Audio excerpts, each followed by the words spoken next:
El Consejo Económico y Social de la Ciudad de México, el Comité Científico para la Reconstrucción y Futuro de la Ciudad de México, la Universidad Nacional Autónoma de México, Facultad de Estudios Superiores Iztacala, presentan la capacitación en línea para profesionales de la salud mental, adopción de un modelo de planeación sistémica y o estratégica para la construcción de protocolos de reacción relacionados con el impacto emocional en la población y el estrés postraumático. Soy Carolina Santillán y este es un video que forma parte del curso Protocolo de Reacción y Modelo de Intervención Psicológica relacionado con el impacto emocional en la población y el estrés postraumático después de un desastre de la Ciudad de México.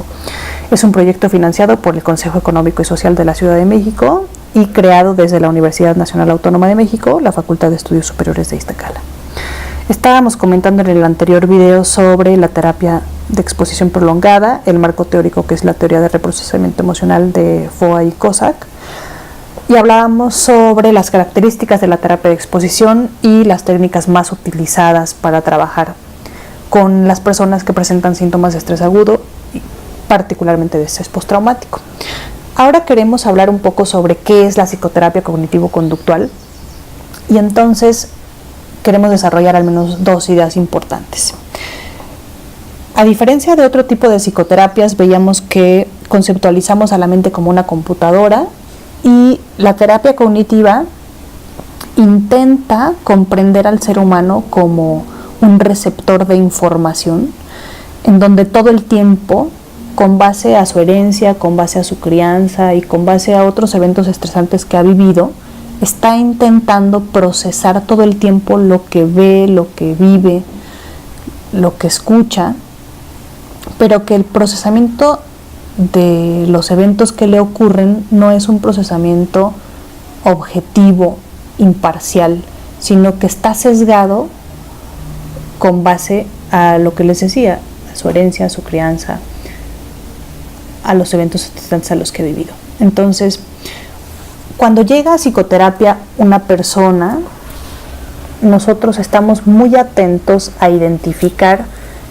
las interpretaciones que hace la persona de lo que le ocurre.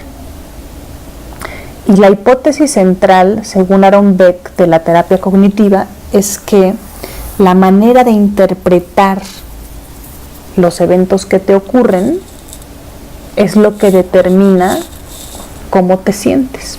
Entonces, particularmente hablando de un evento altamente estresante como un sismo, el psicoterapeuta cognitivo-conductual estará muy atento a identificar aquellos pensamientos erróneos a los que llegó la persona sobre sí mismo, sobre los demás y sobre el futuro durante el evento traumático. Y la hipótesis será entonces que si cambia la manera de pensar, cambiará la forma de sentir. A esto le llamamos reestructuración cognitiva. Entonces, como dábamos ejemplos anteriormente, si una persona durante el sismo actuó muy lentamente, se equivocó porque tendría que haber cerrado la llave del gas y no la cerró, se le olvidó que estaba su hermano en la casa y se salió corriendo y no lo apoyó, y se siente que es una mala persona, una persona cruel. La psicoterapia se centrará en intentar, a partir del diálogo socrático, que es esta conversación en donde intentaremos buscar la evidencia que respalda un pensamiento, establecer nuevas cogniciones. Para ello nos vamos a apoyar de los ejercicios a los que este curso acompaña un manual. Entonces, casi siempre lo que se sabe es que la terapia de exposición prolongada tiene los mismos efectos que la reestructuración cognitiva. Hay terapeutas que combinan terapia de exposición prolongada, reestructuración cognitiva y otras técnicas para el manejo del estrés, y ustedes van a ver que es un abanico de posibilidades siempre y cuando se mantenga en estas tres líneas. De manera general, podemos decirles que sugerimos que el tratamiento para atender a alguien que presente síntomas de estrés postraumático puede plantearse tentativamente en 10 o 12 sesiones con base al tratamiento original, en donde lo primero que sugerimos realizar es entrenar a la persona en ejercicios de respiración, a lo que sugerimos que inviertan 10 minutos de la primera sesión. Como decíamos, va a haber un video para explicar la técnica de respiración que nosotros sugerimos, y en la primera sesión casi siempre, además de entrenar en ejercicios de respiración, intentamos tener toda la información importante sobre el evento traumático, pero en términos de evaluación con un instrumento estandarizado. Es decir, en la primera sesión no vamos a pedir que la persona nos narre el evento traumático. A través de un instrumento para niños que ha sido confiabilizado y validado para población mexicana, y un instrumento para adultos, obtendremos la información sobre los síntomas que está presentando la persona, pero no le vamos a pedir que nos narre el evento traumático. Y posteriormente lo entrenaremos en ejercicios de respiración y le dejaremos como tarea que los realice todos los días. Vamos a ir poco a poco, pero queremos presentarles el esquema general. En la segunda sesión, si hace falta recabar más información, se hará, y si no, la sesión se dedicará a educar a la persona en comprender los síntomas de estrés postraumático, para en la tercera sesión presentar el modelo de terapia de exposición prolongada y empezar a realizar exposición en la imaginación de la exposición cuarta a la sesión décima, y también de manera paralela, a partir de la sesión cuarta a la décima, ir dejando como tareas exposiciones en vivo. Vamos a ir viendo poco a poco.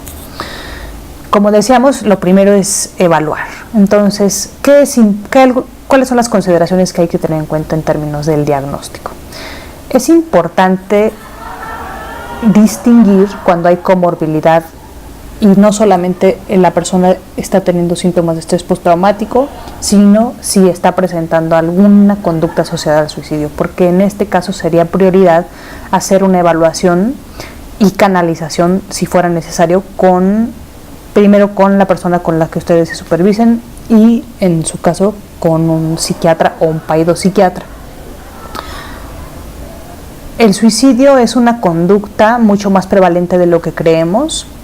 Se ha visto que el 80% de las muertes por suicidio estaban asociadas con sintomatología depresiva, y muchas personas dan señales tempranas y no podemos dejar pasar cualquier sospecha de que una persona está pensando quitarse la vida.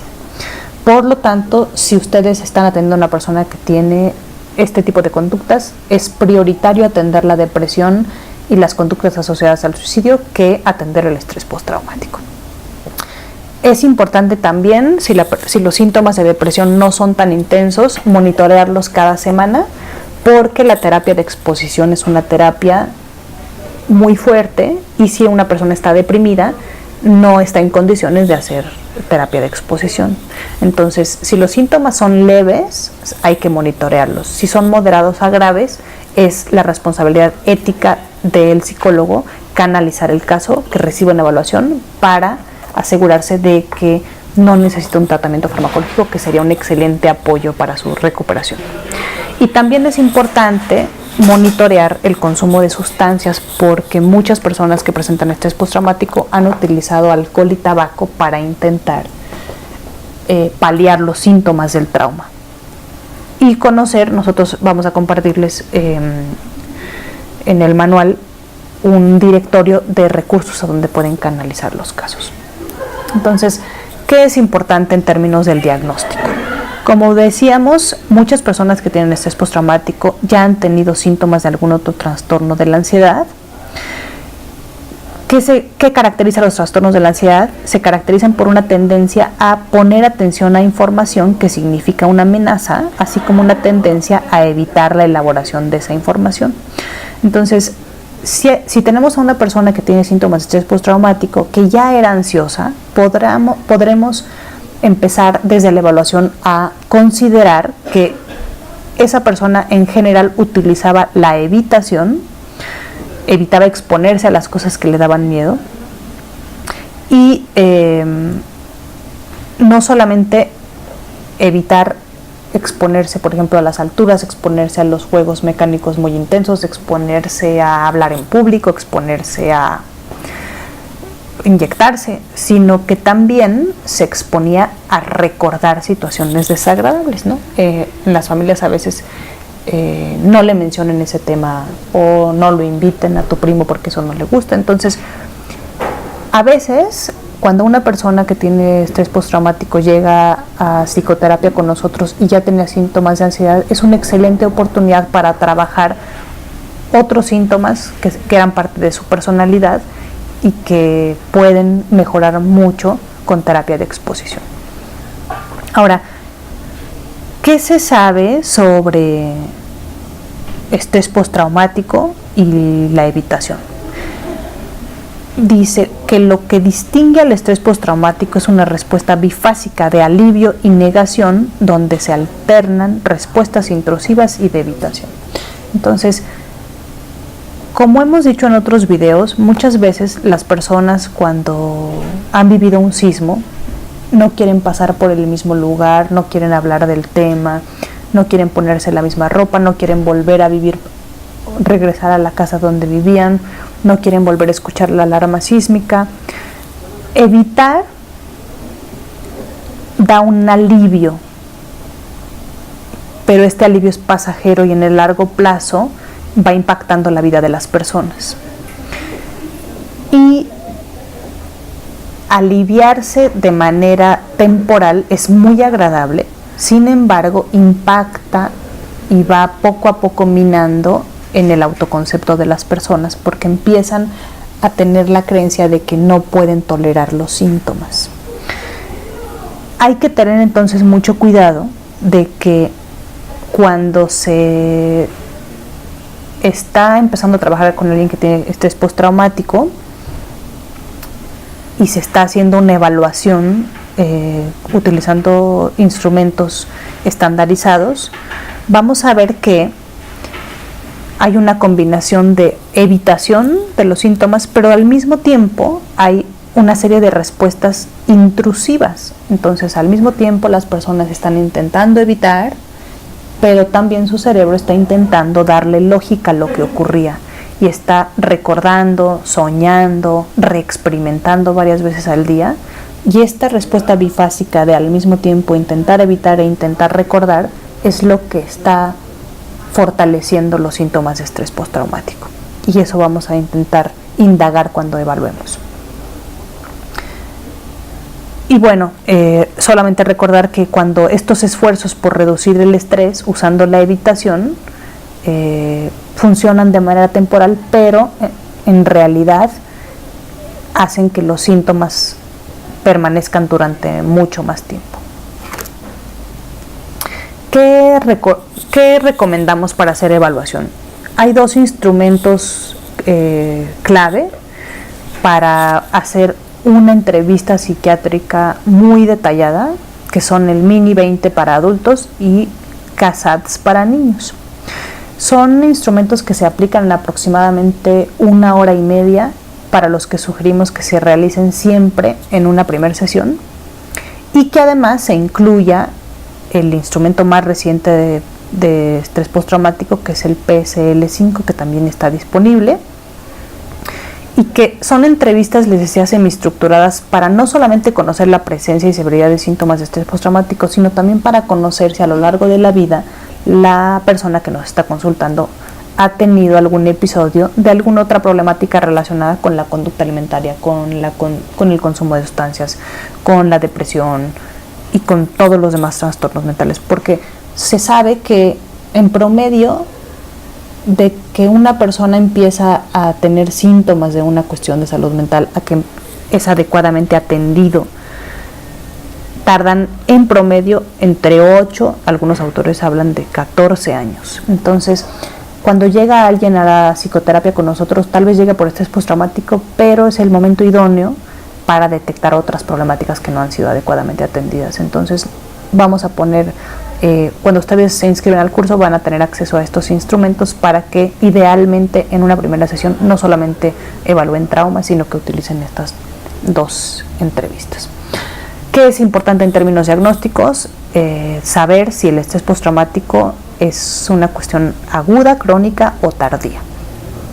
Sabíamos entonces que después del estrés agudo, que puede durar hasta un mes, hay personas que tienen síntomas muy importantes a partir de un mes, entrarían en el espacio de estrés postraumático de inicio agudo. La mayoría de los pacientes se diagnostican después de 3 meses del evento traumático, al que llamamos estrés postraumático crónico, y hay un grupo de personas que presentan los síntomas de estrés postraumático después de 6 meses de que ocurrió el evento. También hay personas que tienen exposición a muchos eventos traumáticos y es el evento traumático más reciente el que detona los síntomas de un trauma previo.